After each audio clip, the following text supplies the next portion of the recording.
everyone, this is Neha from Summit Substance Advisory. Hope you guys are doing well in this pandemic. Hope you all are staying home and staying safe. I wanted to talk about the main 5 points that you want to look at while you are preparing for your end of financial year, especially during this stressful time.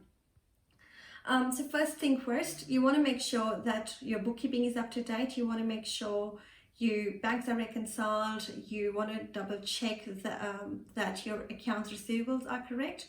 You want to get that report and make sure that there's nothing which is too old that is sitting in your receivables report, because what you want to do is you want to write that off in this financial year and get that deduction.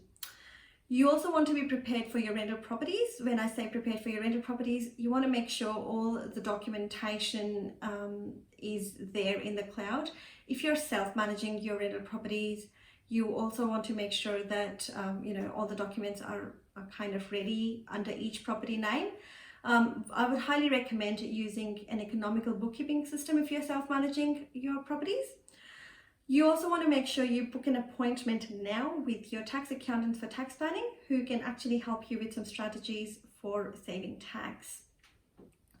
You want to make sure that all your BASs are lodged in time, because if your BASs are not lodged in time, your taxes cannot be done in time.